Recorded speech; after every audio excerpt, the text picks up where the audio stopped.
Hello everyone, so testing a new microphone placement today.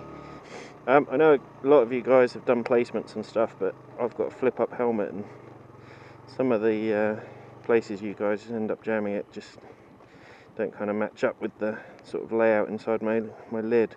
And I tried a few different ones and kind of just settled for, I've got an internal sun visor and I normally just clip it onto that. But after watching a new Southern vlogger, hopefully I'll get your name right, I'm pretty sure it was WibblesHD, put a name to you, so quick shout out to you. Another new Southern nutter on a bike with a camera.